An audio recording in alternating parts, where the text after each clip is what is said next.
Good morning, sorry, and welcome to this parallel session on diversion of conventional weapons.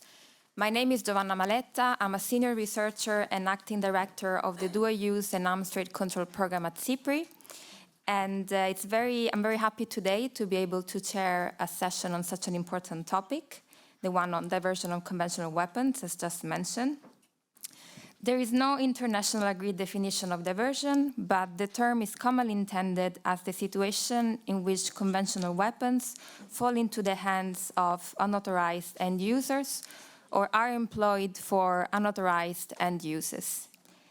As such, diversion of conventional weapons, and particularly small arms and light weapons, represent a major threat to peace, security, and development.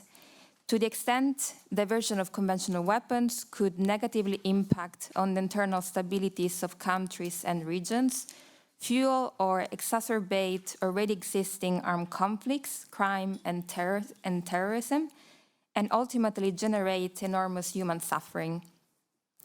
The increasingly blurred distinction between the civilian and military domains means that we're also witnessing an increasing risk of proliferation and misuse also of civilian dual-use items, which are also being repurposed for the development of military systems that are then used also in military operations.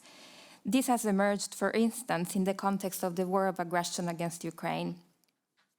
There's a series of standards and instruments that states have developed or adhere to in order to address or mitigate the risk of diversion of conventional weapons. These include international treaties like the Arms Trade Treaty or ATT, or also politically binding documents like the UN Programme of Action on small arms and light weapons, And of course, there's also a series of regional commitments, including those that EU member states have agreed upon through the EU Common Position on Arms Exports. In this and other forums, states and also international organizations, regional organizations, and other stakeholders discuss measures to strengthen controls and mitigation measures, or also share relevant information, but of course many challenges and questions remain when it comes to address the risk of diversion of conventional weapons. This panel will address this topic by elaborating on how the implementation of relevant standards at the international and EU level can play a role in mitigating the risk of diversion of conventional arms. It will also provide some concrete examples of how non-governmental and research organizations can contribute to this discussion through their fieldwork and their research. It finally aims to generate a discussion on the main challenges ahead, what can be learned from either successful or failed attempts to prevent armed diversion, and what role civil society, non-governmental organizations, and also the private sector can play in this regard. I'm glad to introduce you to the distinguished panel of experts that will help us navigate in this discussion today, starting with Ambassador Razvan Rusu, who's the president of the 10th Conference of States Parties to the Arms Trade Treaty, Michal Karczmarz, chair of the Working Group on Conventional Arms Export, COARM, at the European External Action Service, Damien Splitters, deputy director of operations at Conflict Armament Research, and Sarah Grant-Clement, researcher with UNIDIR's Conventional Arms and Ammunition Program. Before we start, I'd like to ask all the speakers to keep their remarks to 10 minutes so that we can allow sufficient time for questions and discussions later. And I'd like to start by giving the floor to Ambassador Rusu. Please, the floor is yours. Thank you. Good morning. Thank you, Mrs. Maletta, for this presentation. Thank you all for being present, and I want to thank the EU Non-proliferation and Disarmament Consortium for this event. I'm here as the president of the CSP10, that's the 10th Conference of the State Parties to the Arms Trade Treaty, the ATT in short. Now, I will go briefly. I hope I'll be, for sure, I'll try to be within 10 minutes. What the ATT, maybe most of you know, represents, basically it's the first legally binding instrument to regulate the global trade in conventional arms.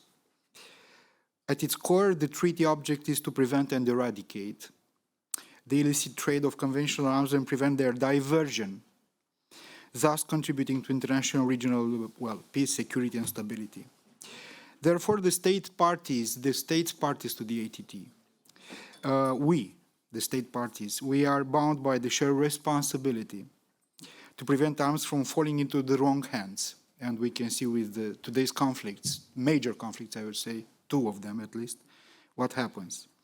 Thus limiting their potential to fuel conflict and instability. So I would say on a personal note that we are far from there. Article 11 of the treaty stipulates that the measures states parties are to undertake in order to prevent and mitigate the risk of diversion and conventional arms to unauthorized end users or for unauthorized purposes. This is Article 11 is about. Such measures involve the establishment of national control systems, including risk assessment processes, but also information sharing, and this is, we discovered lately, this is the most important thing. Information sharing and cooperation at national, regional, and international level. The states parties to the ATT established that the topic of diversion is should be a major focus of the work of the ATT, and established the Working Group on Effective Treaty Implementation, as we are calling it in the ATT family, WGETI. And it dedicated a subgroup on diversion that was established at the conference of the third conference of the state parties. The work of the subgroup was instrumental in creating the tools to assist the states in the effective implementation of the treaty positions, and that was launched at the next state parties conference. The subgroup has produced a valuable set of voluntary living documents to guide states in assessing and preventing the risk of diversion in various stages of the transfer chain, including in the post-shipment phase. And here I would like to give the example of the voluntary paper outlining the elements of a process for assessing the risk of diversion, which is complemented by a list of possible reference documents to be considered by states parties to prevent and address diversion, as well as by the recently adopted operational steps for the introduction and implementation of post-delivery cooperation. In the new configuration, so now I'm trying to give the framework with the ATT, and after that I will jump to what Romania is trying to do, what happened with the past presidency and what Romania is trying to do further. In the new configuration and substance of the WGETI, the topic of diversion will continue to take a prominent place in because we established in this multi-year work program of the group, although in a more practical and interconnected approach. Focused, this is the new approach, we are going to focus on stages of treaty implementation. A very useful tool was established, and that is the Diversion Information Exchange Forum, a platform designed to facilitate information sharing among the member states. And it enables us to exchange practices and challenges to tackle diversion based on actual case studies. Therefore, the strength of the states parties' collective response to diversion lies in the ability to communicate, first, to communicate effectively, and second, to act promptly. Now, the past presidency, the Republic of Korea, their thematic discussion theme was on the role of industry for the effective implementation of the treaty, and that happened this summer during the conference of the state parties, which was held in Geneva. During these debates, it was deepened the work of the ATT on diversion, and it highlighted the pivotal role that industry may play in responsible arms trade practices, especially in preventing diversion. So if we are looking now, next year we have 10 years since the entry into force of the treaty. In the past, let's say 9.5 years, ATT generated a significant body of work, as well as platforms for discussion and exchanges between stakeholders on the topic of diversion. Now, I want to mention the following. We are 115 states parties to the treaty, so we are well below the UN membership. We try every year to identify states willing to sign and next to be a state party, to ratify the treaty. There are difficulties from those willing because they have to be familiar with the modus operandi of the most successful member states, including in diversion. Yeah?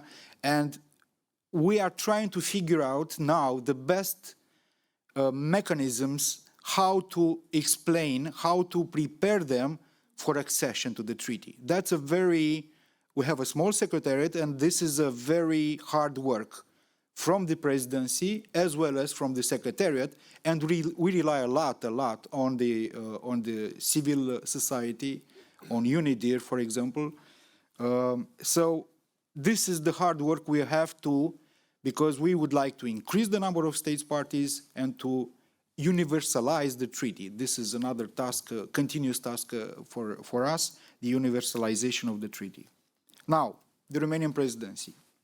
During the presidency of the CSP 10 cycle, which is this one going on, Romania is committed to further deepen the dialogue and cooperation among the member states, of course, with a particular focus on actual and effective implementation of the treaty.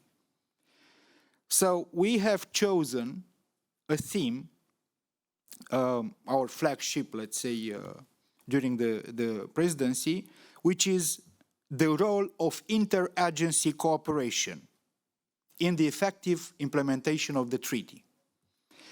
Why? Because it's a cross-cutting topic that has concrete applications even in the area of diversion, and is meant to steer concrete discussions on how the various institutions involved in the risk assessment and enforcement can work together to ensure effective prevention of diversion, prevention of diversion of conventional arms, of course.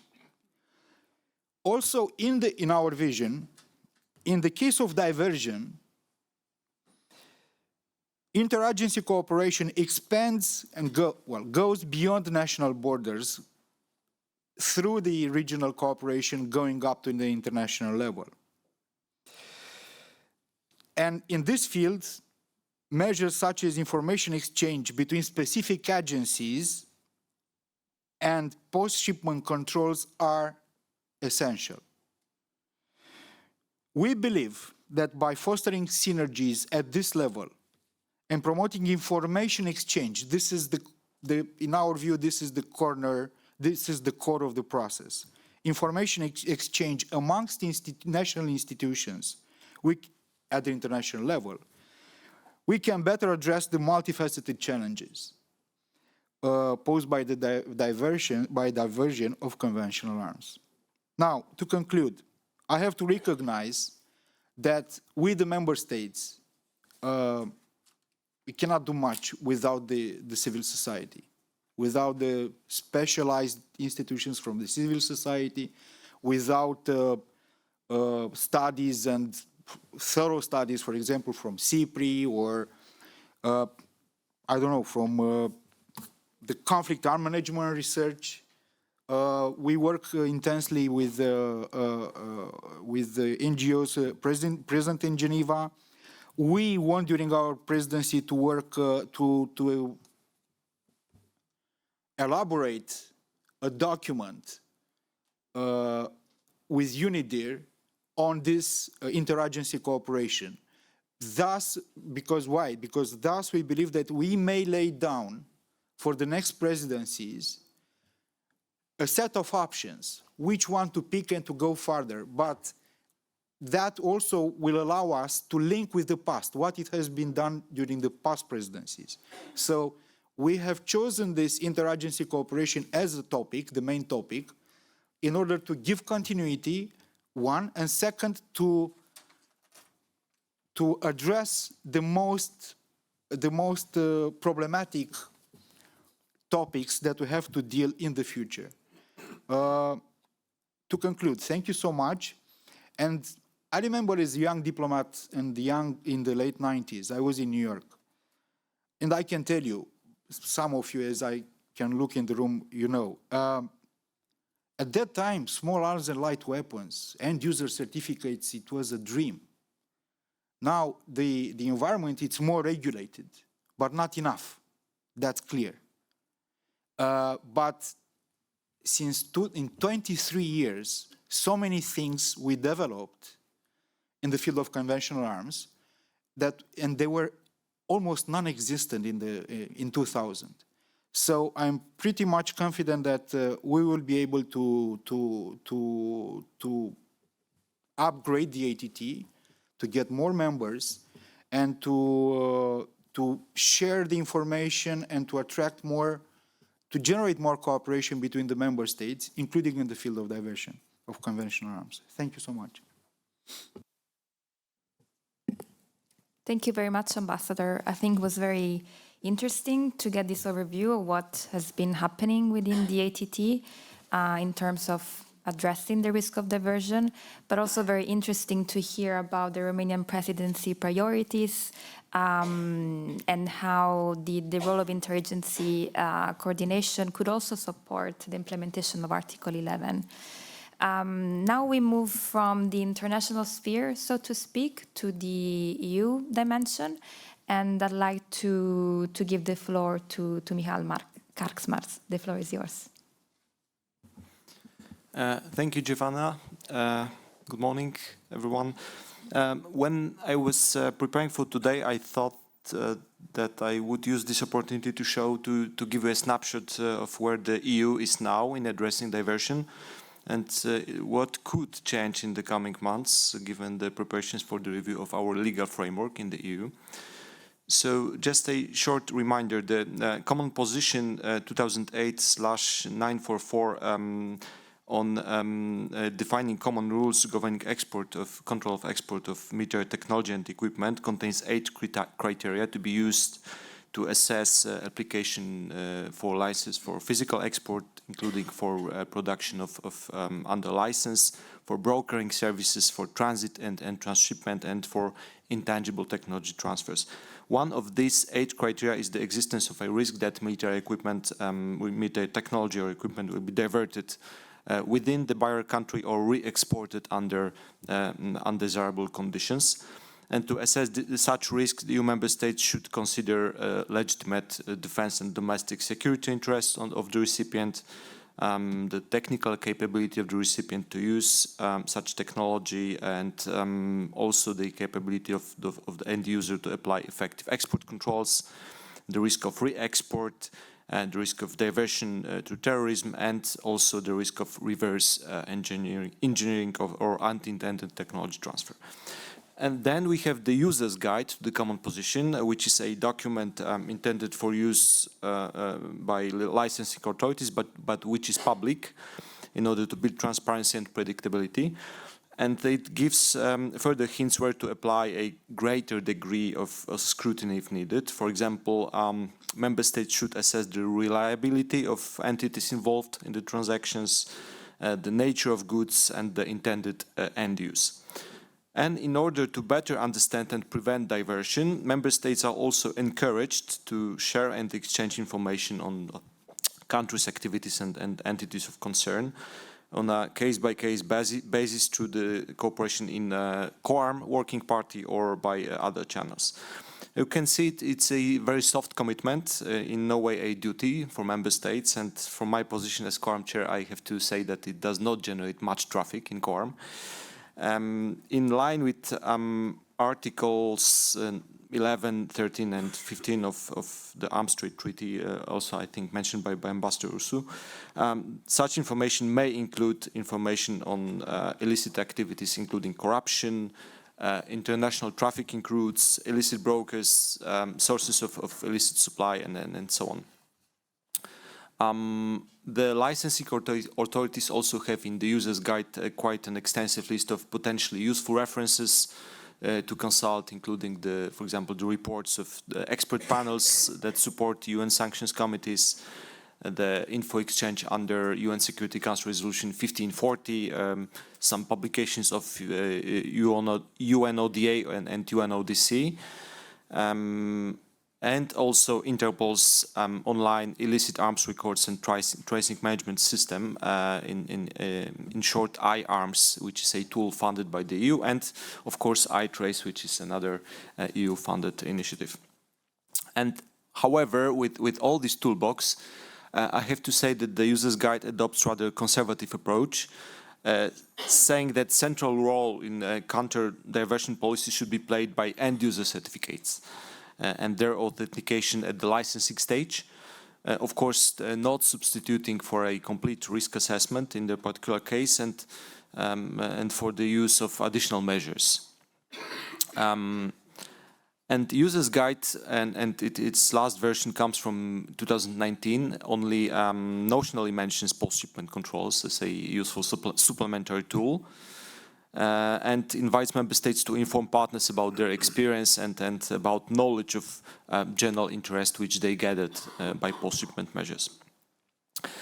You can see that the main emphasis in the common position goes on the pre-licensing and pre-delivery phase, and it's said in the text, central role of the end-user certificates gives today rather to say unpleasant impression of an attempt to exonerate member states by taking away doubts as soon as a nice paper with a nice signature and a nice stamp is presented on behalf of the prospective end-user. Now, how the Criterion 7 diversion works in practice. In 2021, which is the last officially available report on EU arms exports, out of 216 denials, 83 cases were because of Criterion 7 to 28 destination countries. The criterion of diversion was the one most frequently used out of these 8 criteria. How effective it is, we can ask. For the time being, there are no comprehensive tools to see how much of the EU-delivered military equipment ends up being used in an unwanted way. And depending on what we understand by unwanted, we can talk, for instance, about legitimate end users using it in a bad way, or equipment being lost for accidental reasons, etc. By all accounts, the numbers are not big. It's rather a margin when compared to diversion of civilian-grade firearms. What is more important here is that there's no general strategy at the EU level to prevent and address diversion in the entire life cycle of arms and ammunition. And there are national approaches of member states. For example, some, such as Germany, have developed post-shipment controls, some others don't. For pragmatic reasons, such as small size of exports or because they export only components, or for policy reasons, perhaps fearing that their long-established arms trade partners would consider post-shipment controls too intrusive. This does not mean that the EU sits idle. The EU actually is funding several of policy and technical tools to address illicit trafficking of, in particular, small arms and light weapons, such as in support of the UN Program of Action, or a project in the Americas implemented by the OAS, or a country program in Ukraine implemented by OSCE, or a regional program for Southeastern Europe implemented by UNDP CSAC. And the EU is also supporting the development of an international recognized arms and ammunition management validation system, a tool for self-improvement or self-assessment of end users to protect their stocks. And last but definitely not least, we have the highly successful iTrace, and I'm very happy to sit alongside Damien to tell you a bit more about this. But to address diversion understood strictly as a stage where military arms and ammunition pass from legal to illegal possession. There is no strategy as such to connect all these tools, neither functionally nor geographically. However, there are two exceptions as of today. The first one is a set of measures for the deliverers under the European Peace Facility. Here we have a full coverage from risk assessment to EU-level post-shipment controls overseen by the European External Action Service. And it's still in development, but the results are very encouraging, especially for Ukraine. And I might cautiously say that they could potentially be a starting point for the more EU-level post-delivery cooperation measures in the future as both member states and the EU institutions gain experience. The second one is Ukraine. After the Russian invasion, the EU quite soon understood that the diversion of weapons from the war zone can be a real problem for the EU itself, for which Ukraine is just one border fence away. The numbers and quality of equipment in the battlefields and combat and non-combat losses and fog of war, all this, potentially attractive topic for Russia to support terrorism or other false flag operations by captured Western equipment. All this called for action, and you might have noticed a small sample of alleged spin-off if you follow the news when at some point Hamas issued ironic, thanks to Ukraine for delivering them good Western weapons. Anyway, a list of actions was adopted jointly by the EU and Ukraine this spring, and I cannot go into details because it's not public, but there's a quite comprehensive and demanding framework to combine legislation, registration, stock management, law enforcement measures, data exchange, all existing common foreign and security policy projects and actions also to counter Russian disinformation. It's a very complicated and multi-stakeholder, to say, environment. And the work is much in progress, and big praise should at this stage go to Ukrainian authorities as well as to the Ukrainian citizens, because so far we have not recorded neither the increase of cross-border trafficking nor the rise of firearms-related criminal activities, criminal offenses in Ukraine. And the EU also cooperates in the Ukrainian theater, to say, with other external stakeholders, mainly Western states. Long story short, I think it's a very encouraging example of a comprehensive approach to countering diversion. And let me end with a few words about what could happen in 2024.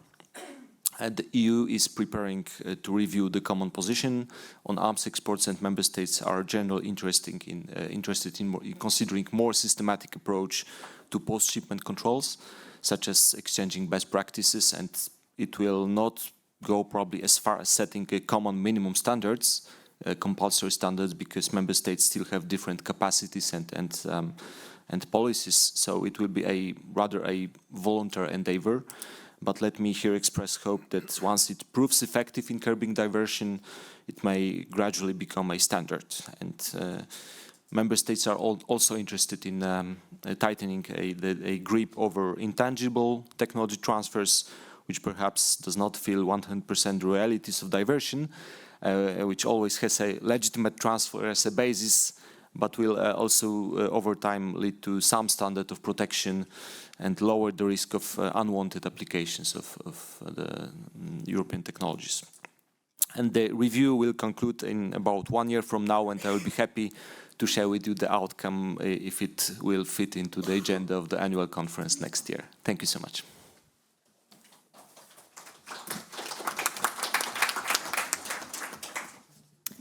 Thank you, Michal. I think these first two interventions were very useful in kind of outlining the regulatory framework, but also to stress the importance that partnerships and cooperation with civil society and research organizations can play in the fulfillment of all these instruments and objectives.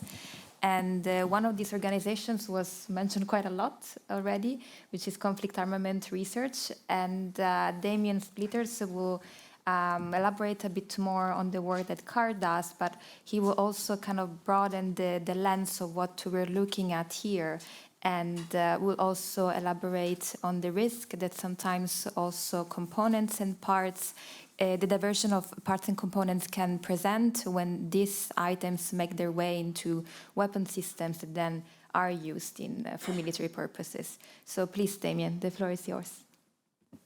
Thank you so much. So I'm sorry if I disappoint you, but I'm not going to talk about small arms and light weapons too much today. We're going to talk about the work that conflict armament research has done in Ukraine, as you introduced, Joanna, looking into the dual use and commercial components found in weapons used by Russia in Ukraine.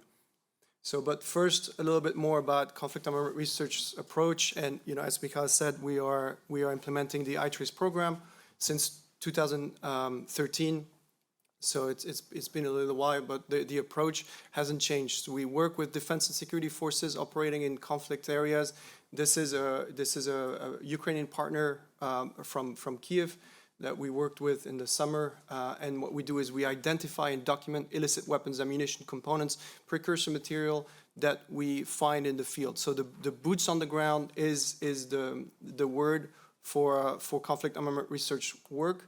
And the objective is to provide governments and industry with verified evidence on patterns of supply, production, and procurement.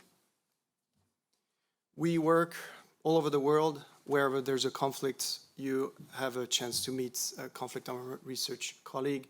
West Africa, East Africa, the Gulf, Middle East. We used to work in Afghanistan before the Taliban took over, and then, of course, Ukraine today.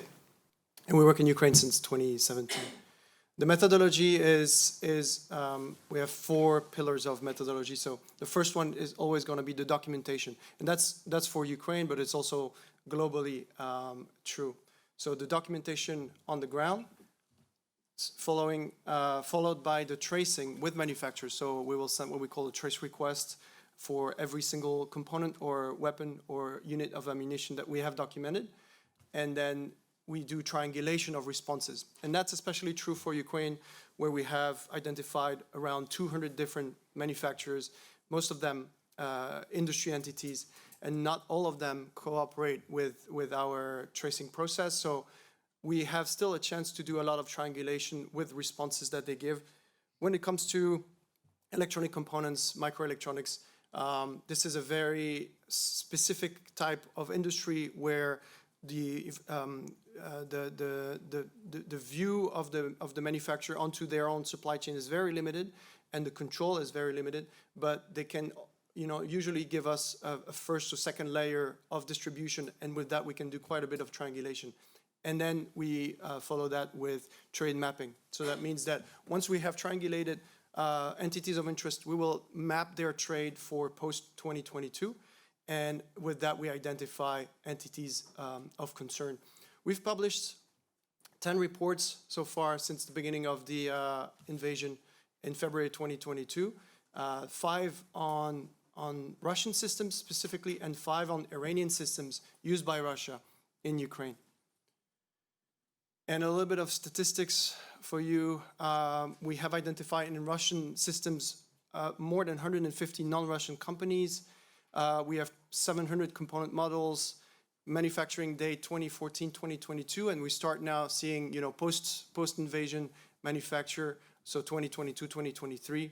There's a big stockpiling effort at play there, where we see that Russia had made an effort, a concerted effort, to procure as many components as they could before the start of the invasion, in order to mitigate the effects of export control and sanctions. And looking at countries of incorporation for the manufacturer that we found, because that's what interests us in terms of tracing, we see that about half of them are incorporated in the US, 20% Europe at large, so including Switzerland, and 20% Asia.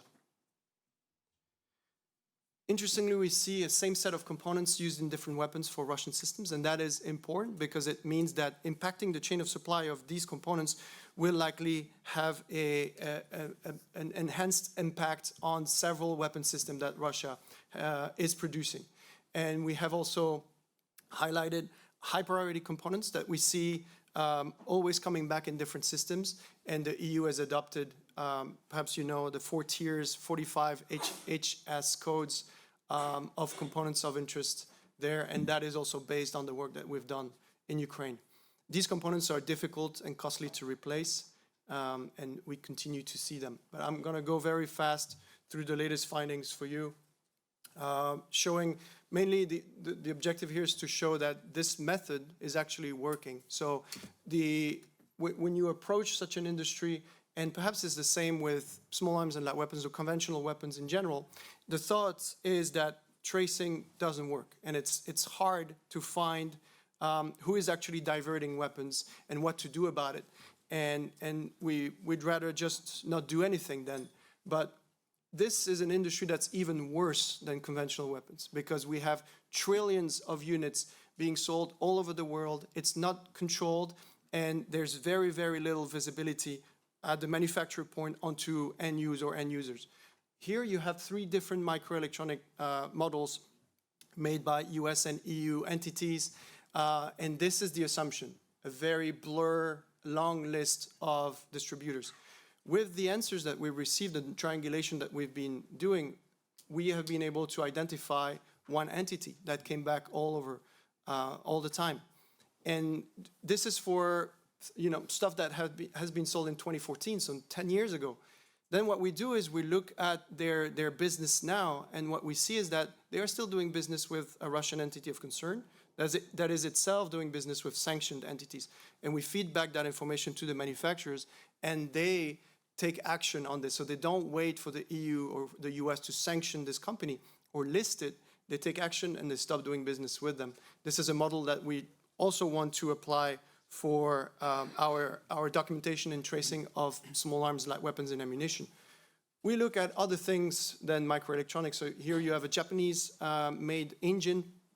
And this is a very good example, because here it's even worse than for the microelectronic, because they don't even mark this. So there's no serial number, no lot number, but they were able to give us their historical Russian customers or historical customers that deal with the Russian market pre-invasion.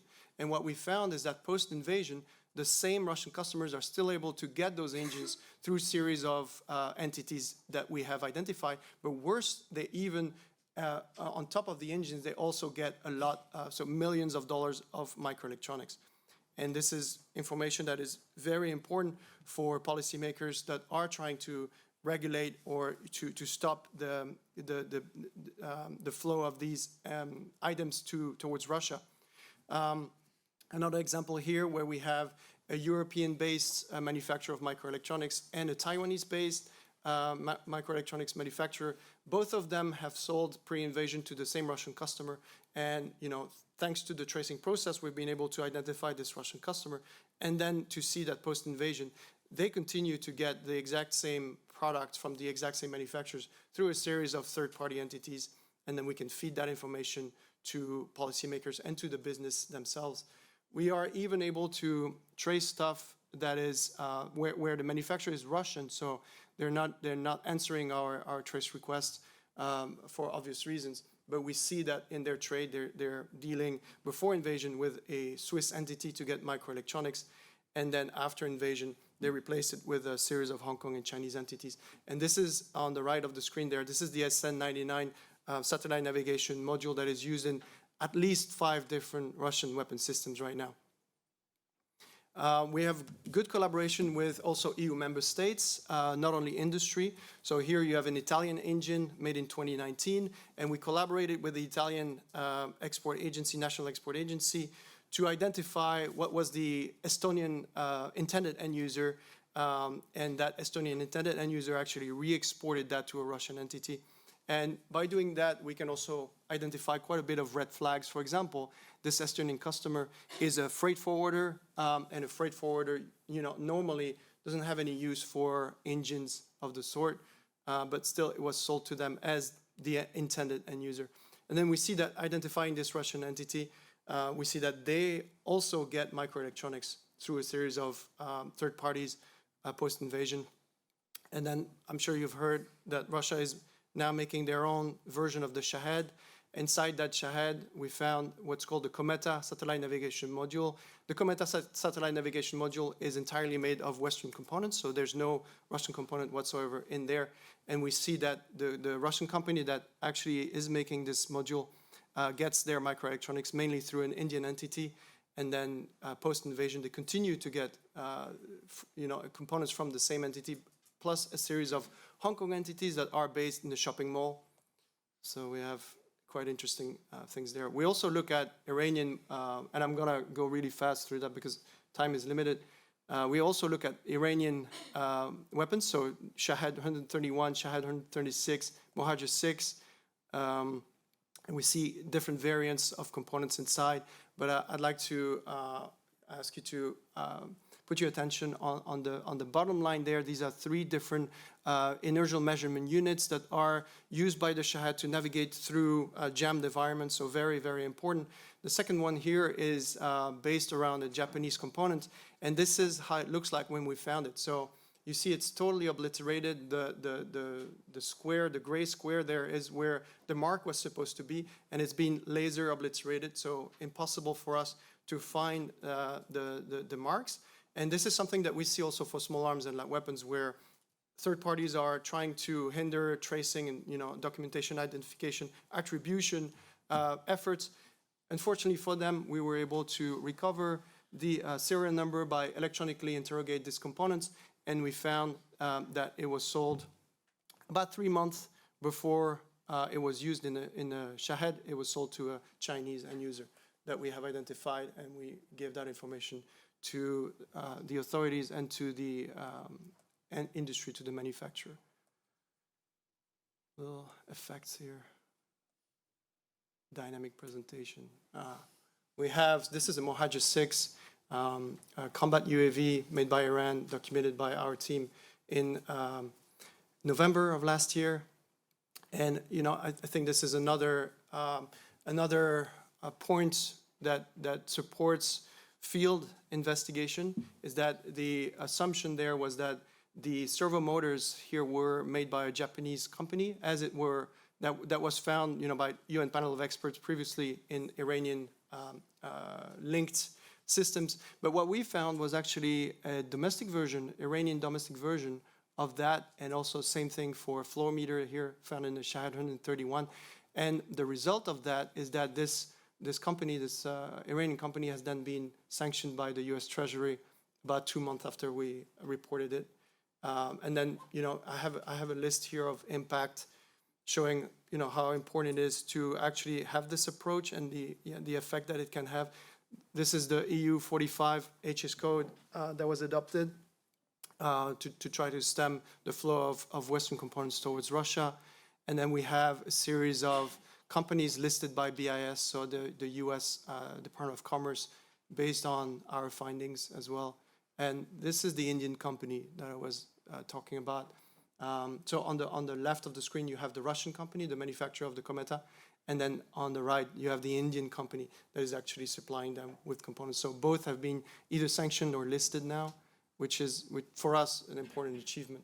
But all in all, I think it shouldn't be a surprise anymore to see non-domestic components in Russian and Iranian systems. It used to be a big surprise, I think, when we started opening them up. But when you think about it, neither country has a very advanced domestic component manufacturer in place or industry, so it shouldn't be a surprise, although it depends on systems. So in UAVs, we find almost 100% Western components, but in cruise missiles, it's about 50-50. So they still have the ability to make things themselves, especially for Russia, less so for Iran. And then I hope that the presentation was able to demonstrate the importance of documentation, tracing, triangulation, and mapping in the identification of choke points and diversion patterns. And again, I want to emphasize, and this is something we can discuss more in the Q&A, that this methodology is something that we've applied for the last 11 years, also on small arms, light weapons, and ammunition, with the same positive effect. And that's it. Thank you very much.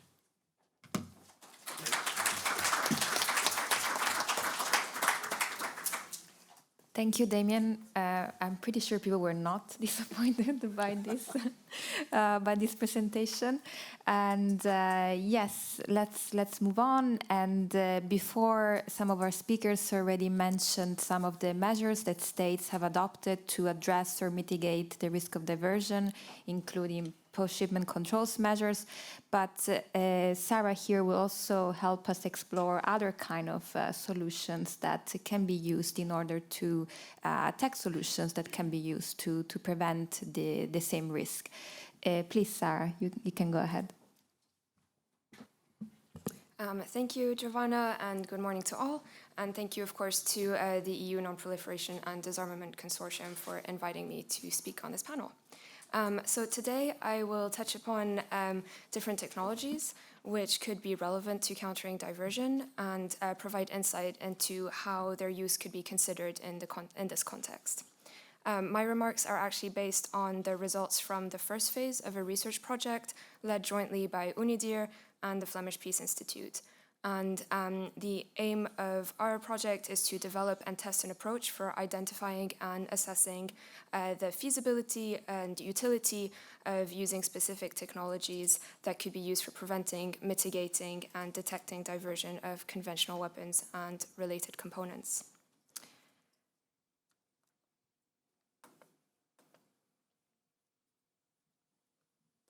I'm not quite sure this is working. Ah, thank you. No. Okay. Maybe our tech help can support us in this on the back.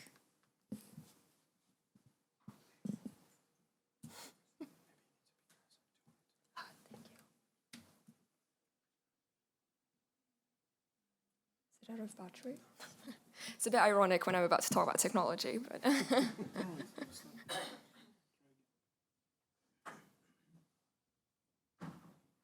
okay, great, thank you. Perfect, thank you. So before I start to talk about the technology and its application, I just want to be clear about the context, and that I'm referring to two types of items specifically. So small arms and light weapons, and components of conventional weapons. Here there are numerous types of components, and you've already heard from Damien's excellent presentation about some of these. Within our project, we're focusing specifically on electronic components such as semiconductors, integrated circuits, or microprocessors. And these are particularly relevant because they have been found to be diverted to different embargoed destinations, as you just heard, and they're used as critical components in a number of different weapon systems.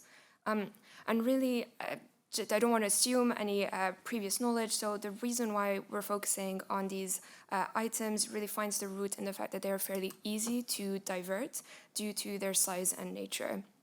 There are differences, of course, between the two types of items. For example, SAL have a long life cycle, which means that there's an extensive timeline across which they could be diverted.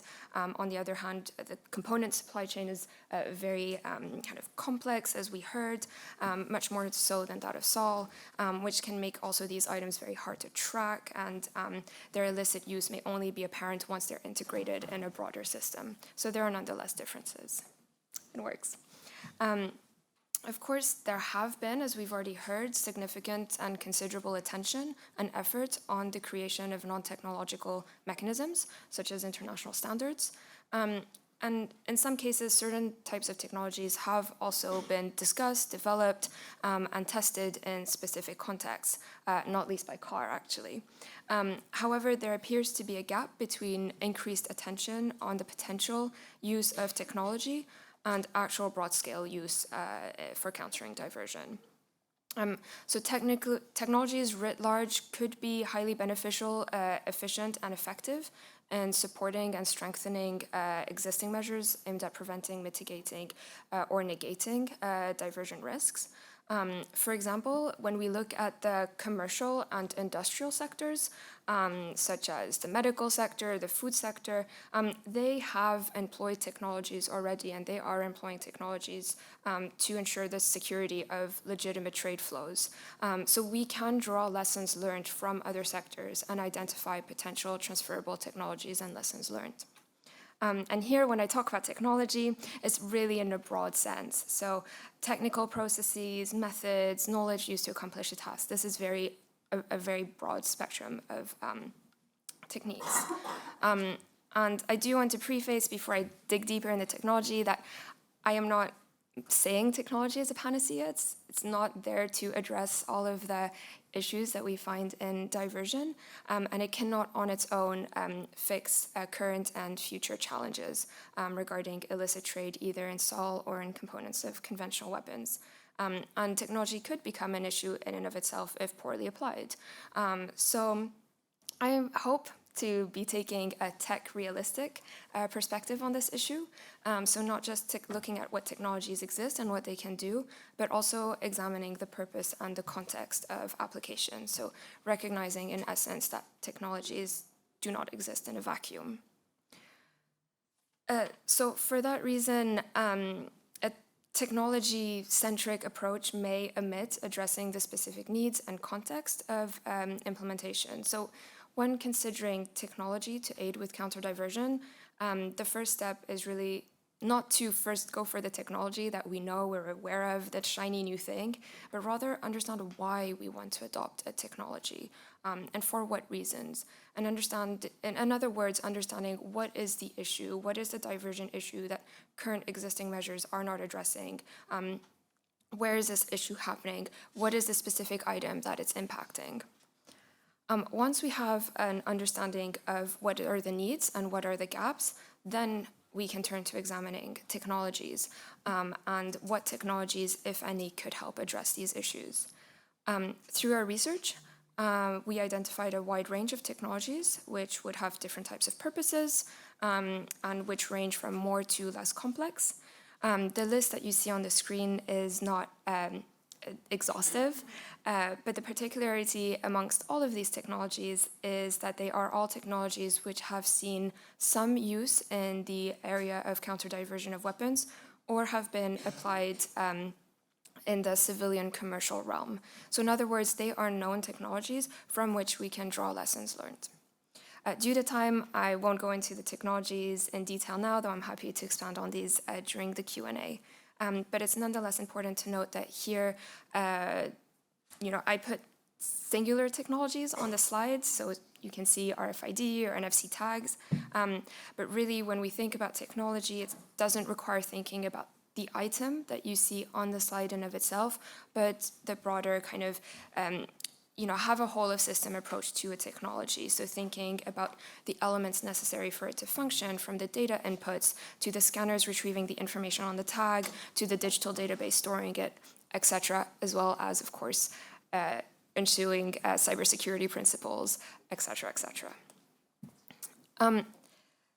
So this, of course, leads me to this broader context of application. So in terms considering how a technology or several technologies working in tandem can be embedded in an existing system.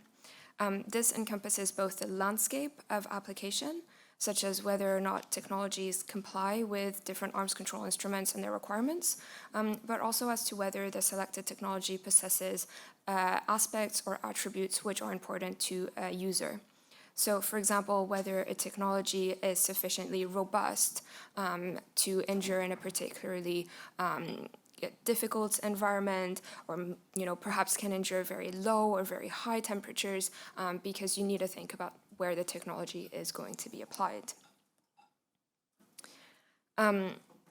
And in the publication of this first phase of the research that I mentioned at the beginning, we created a framework which summarizes all of these elements which I just discussed. So in effect, providing guidance around how technologies should ideally be considered in the context of their application to aid with counter-diversion.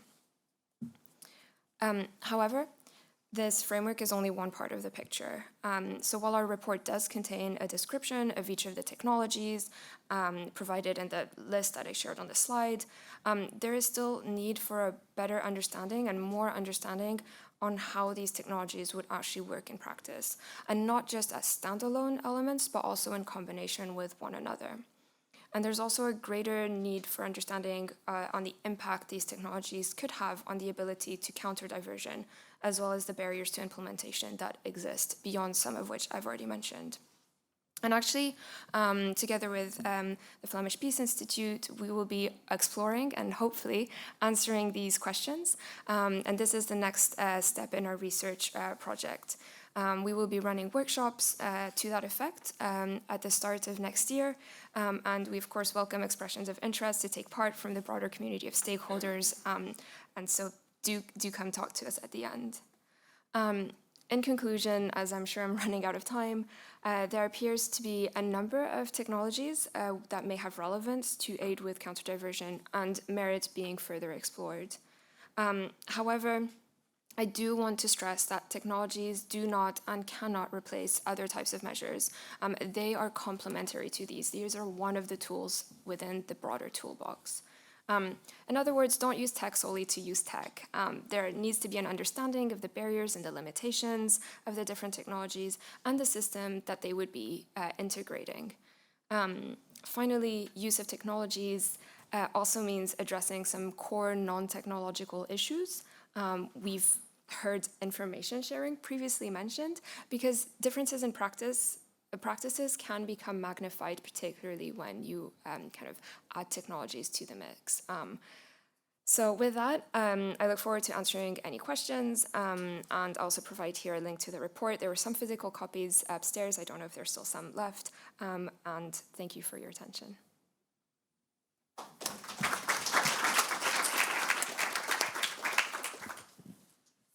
Thank you very much, Sarah, and also good to know what's in the pipeline for the project. I'd like now to open the floor for questions, and I see a couple already. I'm not sure we have a microphone, but otherwise the room is quite small, so you can speak up. Please introduce yourself and go straight to the point.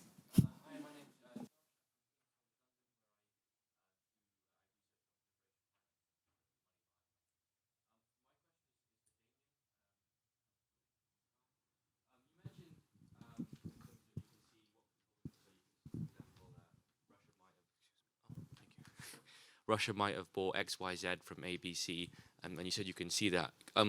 Your presentation was absolutely fantastic, and kudos to you. I'm just wondering, one of the issues we have for proliferation financing in respect to sort of methodologies and typologies is the evidence that comes comes with that. And I was just wondering, with the work you've done, do you have invoices or paperwork that you're able to get as part of that to prove it? And if so, does that still, or does that affect countries like, Russia's sort of mantra to lie and deny? Do they go, well, it's a forgery, or it's fake, or does it compel them to think a bit more on their feet? And yeah, that's my question. Thank you. Thank you for your question. Thank you. As part of the tracing process, we receive sometimes documents from manufacturers or distributors or entities that have sold the specific components that we have found in the field. And I think it's a bit more compelling when we actually can link this to a physical item that has been effectively found in the weapon recovered, Russian weapon system. So it's a bit more compelling, but we've never had cases where Russia has denied involvement, and that's also perhaps because that information that we generate doesn't go to Russia, so they don't get a chance to say whether or not it's authentic or not. We just don't deal with them at this point. We try to trace the component towards, as far as we can, where we see it goes to an entity of concern in Russia, and we're very clear with the caveats that we put in the findings. Some of them are, it's always based on the documentation in the field, and then we have information from the tracing process, and then the trade mapping is from commercial databases, and that I'm sure you're familiar with. So that threshold of evidence there is perhaps a bit lower in the sense that these are a bill of lading type of data, but it's a little bit more targeted in the sense that we can always link this to effectively an entity that we have linked to a component documented in the field. So I think, as far as we're concerned, and as far as our partner in the policy realms are concerned, the evidence is high enough to consider listing and sanctioning. Hi, my name is Ksenia. I'm part of the Young Women in Nuclear Non-Proliferation Initiative. I have two questions, one general for the panel.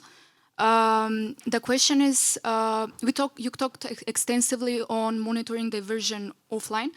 what happens on monitoring diversion online? Like, are there any initiatives on monitoring, let's say, diversion of weapons on the darknet? How far is the legal, what happens with prosecution as well? Like, how far is the legal framework on monitoring diversion of weapons online? And also, is this even a risk? Like, I've seen in the past some, let's say, fake news in Russia of routing, like coming from Russia on weapons being donated from the US and then being resold on the darknet. So I'm wondering about the risks. And the second question is to Damien. Basically, we've seen in Russia examples of innovative use of items that were previously not considered dual use. Like, we've seen examples of items used in washing machine nowadays used in weapons. What happens when items which were previously not dual use are now dual use? Like, how is the legislative procedure on this, and how far are, like, what are the sanctions, what are the causes of these items being used? Thank you. Is there, yes, Sasha.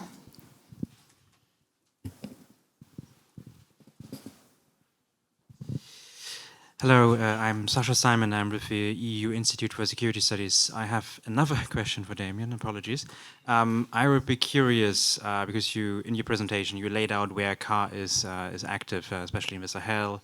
And I would be curious if you are aware of any of the drones, for example, the first-person view drones, FPV drones, which you have documented in Ukraine and others, if they are showing up in different conflicts. I try to work on the proliferation of drones, and I think you would be the first one to notice. So I'd be very curious to hear what you have on that. Thank you. Thank you. If there's no other question, I think we can go back to the panel, and then if there's more, we can go back to the floor. Damien, I think you have a lot of questions to answer. Do you want to address the first one, online diversion thing, or so it's for the whole panel, or do you want me to address the ones that specifically? Maybe we can start in reverse. We have found FPV drones being used in different regions right now in Africa. We are in the process of accessing and documenting them.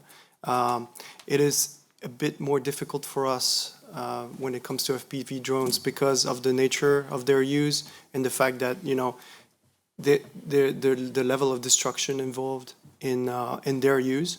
So the documentation is a little bit more challenging, but not impossible. So, you know, stay tuned for that. I mean, this is probably going to come back. The use of military drones, yeah, there's a proliferation there. We've seen, you know, other like Orlan 10 being used in regions of Africa. So that's a little bit more straightforward. Washing machines, all right. Every time, this is not targeted at you, or I don't mean to put you in the spotlight, because I think a lot of people here might also, you know, have washing machines in mind. Every time I go to a panel or a conference, I have this question about washing machines. This would be an interesting PhD for like semantic, you know, linguistics, because you can all trace it back to April 2022, when someone said, I think in the US, Secretary of Commerce said, the sanctions are working because the Russians are using washing machine parts in their tanks. It doesn't mean that they are taking parts of washing machines and putting them in their tanks. It means that there are parts in household appliances and parts in weapons that are similar, identical sometimes.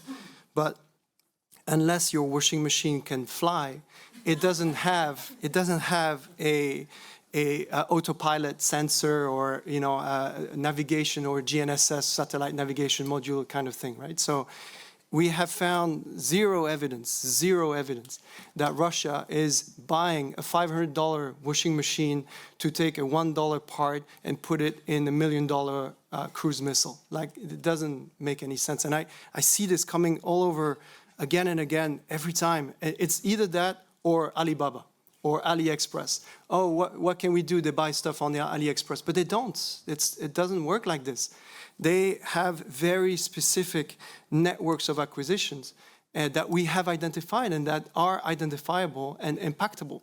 So I have made this my personal mission to kill this narrative that Russia is unsoldering pieces of washing machine to put them in their tanks. Like it doesn't happen like this. Yeah. So I think it's just like this confusion, about parts of washing machines or part from washing machines that I think it's very important to clarify, because I've seen also policymakers making this remark at very, very high level, saying, oh, we need to do something about coffee makers and toasters and washing machines. And it despairs me. It despairs me. And, I would be very happy to be proven wrong here. If you can show me that they really use washing machine parts taken from washing machines that they bought from the EU to put in their helicopters or something. Right now we have the macro data that shows there's a spike in household appliances going into Russia. So there's an export data, but maybe we should consider that it is because Russia need washing machines. And when you look at the fact that they are looting washing machines from Ukraine, maybe that, give some fuel to this hypothesis that maybe they just need washing machines because they don't have washing machines. So I really want to, like, if I had a bingo card, I would be the winner here because I always have washing machines. Anyway, and just the thing I wanted to say about online diversion, we don't look into darknet and things like this. So we always start from the physical item, and I think it's also important to keep that in mind, that even though it might start from an online sale, there's always going to be a physical item. And that is what should be, the target of investigation as well. So you might have allegations of sales online, etc., like photos and things like this. But if it doesn't translate into a physical item, then, there's a little bit more doubt that could be cast on allegations that are made like this of online sales. And right now, just to kill it in the womb, conflict armament research has not documented any items that might have been diverted from Ukraine, from this current conflict, into all the different regions that you've seen on the map that we work in. So we have right now, we don't have any evidence that this is happening. It might happen, but right now we don't have any evidence of this happening. Thank you. Michael, you want to answer the one on... Okay, go ahead. Just maybe I will take it from the place Damian left it. I mean, the question about dark web and this kind of narratives, it's clearly Russian disinformation, and I think I would like to show how it works and how it should be countered, because Russia tries to spread disinformative narratives using a quite particular way. I mean, they are shaping the messages so that they wouldn't be verifiable. You cannot just go through the dark web and check yourself it's available for sale. You have to rely on a second, third-hand messages spread by Russia, and as Damian said, there's no verifiable evidence that such transactions are actually taking place. They might take place, of course, given the scale. There are millions of firearms in circulation in Ukraine. But the point is that in order for it to be a real issue, it has to be systematic. I mean, isolated cases will be always there, and probably something is happening as we speak. But they don't matter. They are not systematic. That's the first point. And my second point is how to counter it. Actually, the Russians want this disinformation to be highly visible, and I think the approach adopted by the EU and the like-minded also up to this time is not to give it additional visibility, not to spread the news. Not to help spreading it. Sometimes, rebooking disinformation by serves as a corroboration of this. If we are to quote Russian disinformation using highly visible, like EAS account or some trusted source of information, just to retweet what the Russians say, it will boost its visibility to a great extent, and we want to avoid it for the time being, and I think it works. Thank you.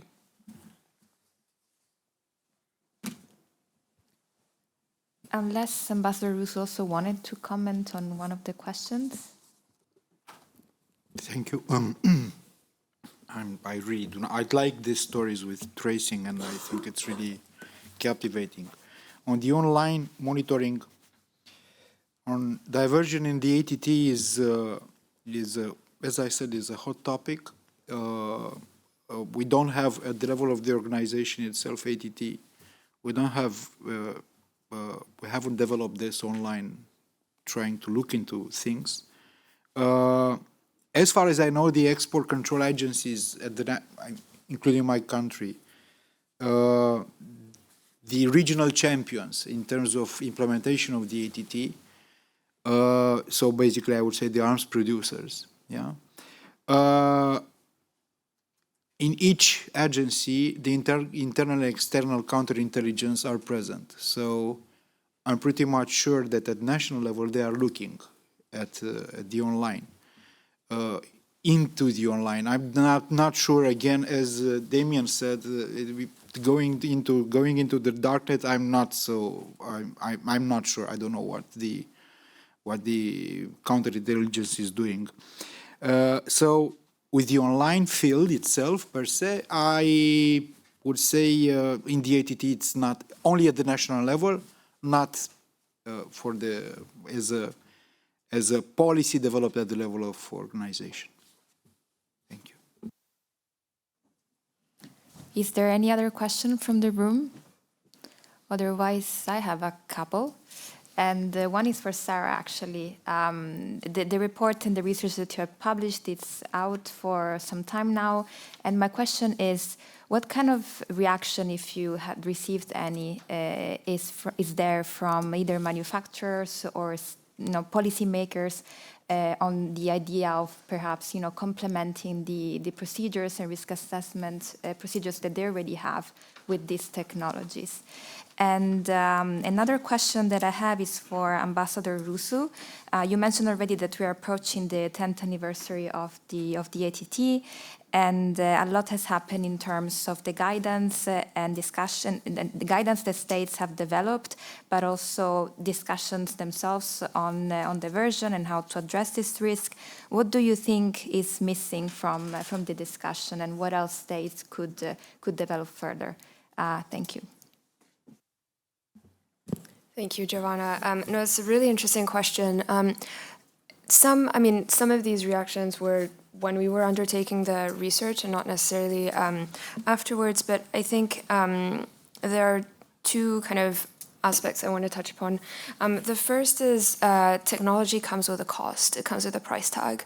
And this is often then can be off-putting if manufacturers feel that this is going to fall on them, especially when we talk about dual-use items or, items which are relatively, the small companies, SMEs who produce a very specific item, and there's this feeling that this some of these measures or some of these technologies would fall upon them to pay the burden, actually pay for the use of these technologies. So there is some, issues there to discuss and kind of expand upon on kind of cost and who would bear the cost at what stages of the life cycle we're talking about. And then the other point is looking at what happened in the civilian and industrial sectors. There was, of course, because we also talked to many different kind of individuals coming from these areas to understand their experiences when integrating technologies. And we understood there that there was pushback to the use of technology, but that was overcome because there is generally one or several serious incidents which led to legislation and more regulation around and which implemented the use of technology in this area. So despite maybe initial uncertainty in that regard, there was nonetheless a way to implement the technology. So it's all about kind of examining what the options are. But yes, I would say that there would be probably from certain corners some reticence towards implementing technology.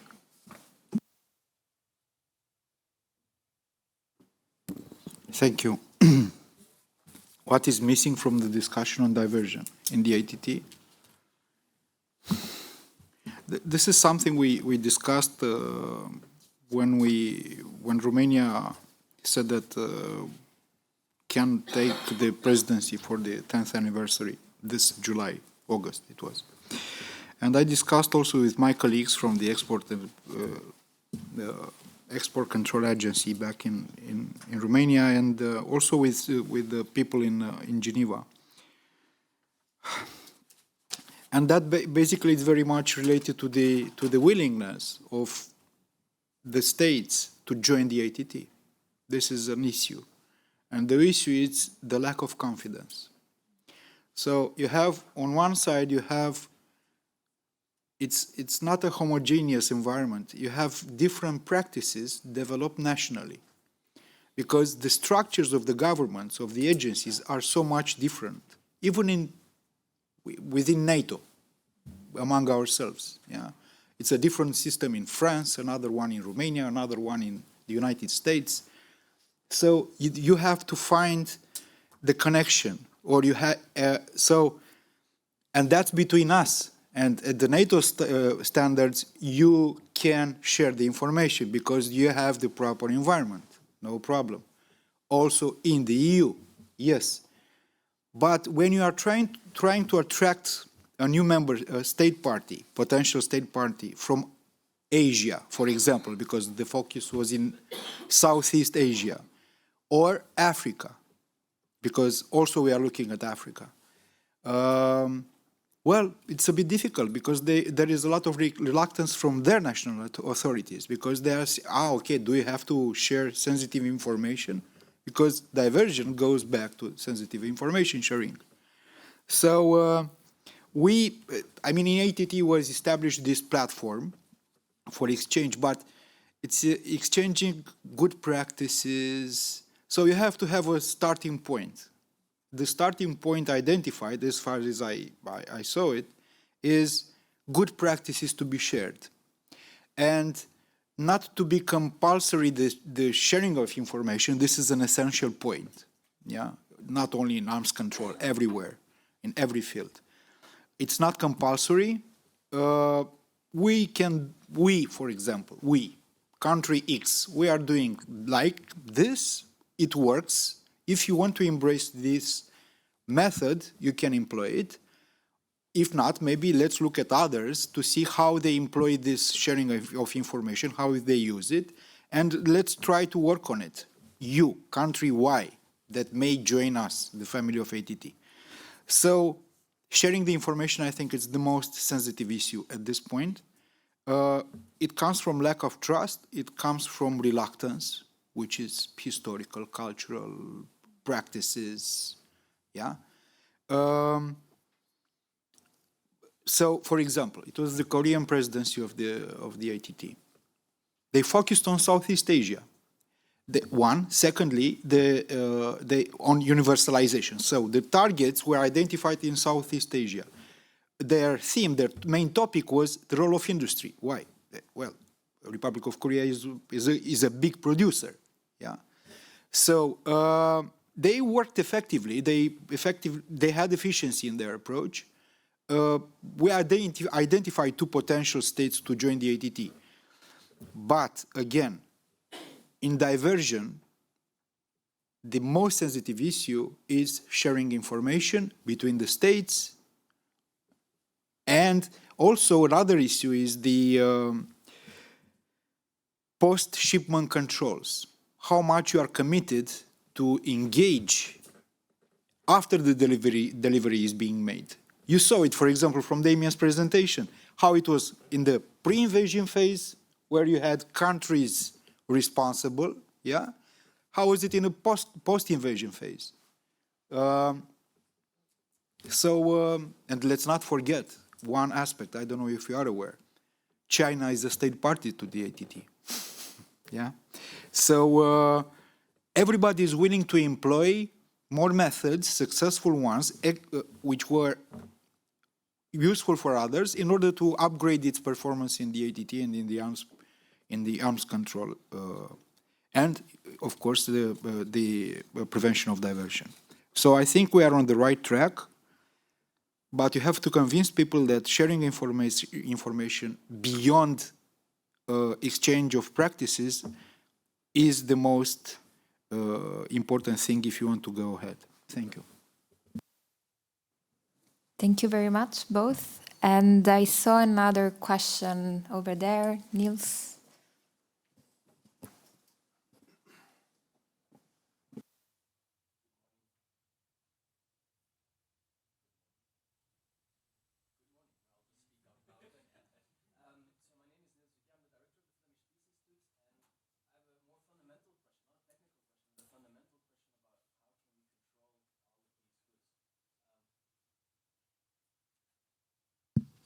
I'm going to try again. Yes.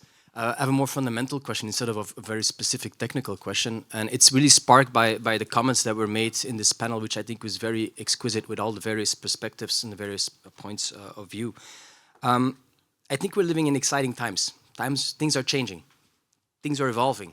And I think we can do something about it. And when I hear you talk about the review of the common position, I hear you talk about the implementation of the ATT, those are exciting moments to do something about our control systems. And what we hear is about the new initiatives on information sharing, which I fully understand and support.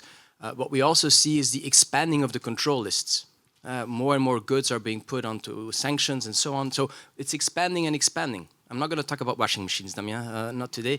But we do see more and more goods that need to be controlled somewhere. At the same time, we also see that it's already very difficult to control the goods that are now under control lists. So here comes my question. Where do we draw the line? Where do we draw the line of what we control and what we don't control? And more specifically, what is the government's position or role that they should take? Where should they control? And where does the responsibility of companies come into play? So where do we draw that specific line? Thank you. Thank you, Niels. We left the easiest question for the end of this panel. It's an open question, so whoever would like to start, Ambassador, we can start. Yes. Thank you. Bref. I think we should learn from this conflict. What is happening in Ukraine, lately what is happening in Gaza, the attack of Hamas and everything, this is something we wouldn't have imagined, I don't know, a few years ago, clearly. We have developed a control system, yeah, internationally, yeah, within the UN, within the EU, yeah, the big production states, the big producers, is not enough, clearly. Clearly, we have to, on the ATT field, clearly we have to go to reach more states parties to this. We have to the engagement to be there. We have to ensure that the engagement is there. And only with these lessons learned you can develop, you can go deeper and put new additional systems and control systems into place. Otherwise, I mean, yeah, I can say that before the invasion of Ukraine, things were working pretty well, yeah? Well, apparently not. So the system is not enough developed, in my view. And this is the key, to learn from what is happening. And once again, this is very important. This is what we are doing. Korea did before, Germany did before as presidencies of ATT.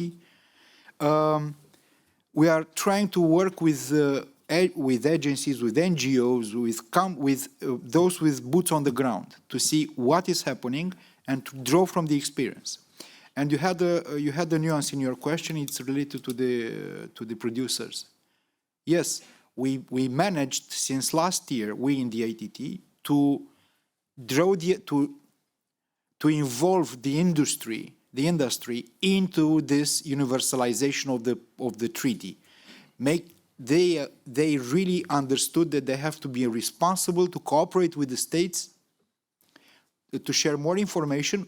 Yes, beyond the regulatory system that you have it in the arms controls of exports. So the industry apparently is back on track with this, and that's important, I think. Thank you. Thank you. Michal? Yeah. Thank you.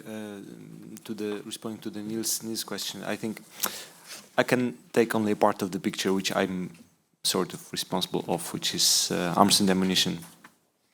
Here we do not have ambiguity. We have clearly defined items, and it's not very dynamic, fortunately. So we know what to control. Then we have quite a small community of stakeholders, which is first governments, and second, the community of traders or producers. And as Ambassador Russo said, we need much more sense of shared responsibility. And I'm quite happy to see that this sense is growing in the European arms industry. Not sure about other stakeholders, in particular those, I would say, unlike-minded.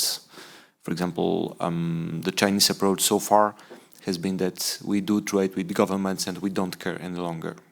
So once we ship our weapons to governments which are supposed to be sovereign, which are supposed to be responsible what they do, it's their own responsibility. I can see the Chinese approach shifting a little bit for now. Maybe it's not going to be another revolution, but they started to care about diversion. And let me hope it will be a start of a bigger shift, and they could probably inspire also the governments they cooperate a little bit closer with. So let me hope that this shifting sense of growing sense of responsibility among all the stakeholders involved will eventually spread and give a new boost to countering diversion. Thank you. Please. The only thing I wanted to add to that is that I think beyond just the control or the designation of items needs to be there's a lot of emphasis, and I think it starts being the case now, at least for dual-use component in the EU, on implementation, on enforcement, and enforcement is a big question here. What do you do when you find a violation? So that's the case for conventional weapons, and we see that information sharing is an issue here. But then what do you do when the information is being shared and needs to be acted upon? But for dual-use components, even more, I think enforcement is a big this topic of discussion. To criminalize the violation of sanction as well. But in preaching for my choir here, I think there needs to be any robust export control mechanism need to integrate a monitoring mechanism as well. So you cannot just make regulations in the void and expect them to work, because another formulation that I want to die is the whack-a-mole term, and I think it's just not appropriate, and it's such a cliche anyway. But you get my point. It's this dynamic that you need to be constantly improving your regulation because they are also constantly changing the way they acquire controlled goods. And to do that, you need a robust monitoring mechanism. So you need to continue to go in the field, continue to open systems, continue to take pictures and continue to trace, because they will continue to try to acquire those things. And that's why my team goes every 2 months to Ukraine and continue to look at the same systems. But we see changes already, and we see new components coming up, and we see things that are from after February 2022. So there's a lot of work, I think, to be done there. And to come back to the information sharing, I think this is an issue that we also have when tracing dual-use components. It's completely voluntary for industry to work with us, and it's a big part of the job is to convince them of the benefit of actually sharing information that is very sensitive information for them, and to ensure that it's not going to be used against them, to ensure that this is for their own benefit. And I think right now the approach we've had is to show them that having information siloed and having information that they keep for themselves is worthless for them. It only becomes beneficial if they share this information throughout industry as well, because that's when we can do triangulation. That's where we can see trends that on their own they wouldn't be able to find, and to find the rotten apple in their basket. So I think record keeping as well is a big issue. And this whole tracing based on serial numbers and lot number, this is those numbers were not created for tracing purposes. They were created for quality control purposes. And we are now using that for tracing. But I think that the mentality needs to shift as well in industry in thinking like, I am going to mark my item not just for quality control purposes, but also for tracing purposes. And it means that I'm going to keep records of all the intermediaries that this item goes through in the chain of supply, because it might be important 10 years down the line or 15 years. We've got weapons now, in conflict that are 20 years old.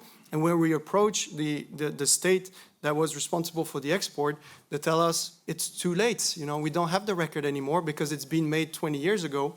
And, this is something completely off topic, I believe, but there's also a confusion, especially when small arms and light weapons are involved, between manufacture and export.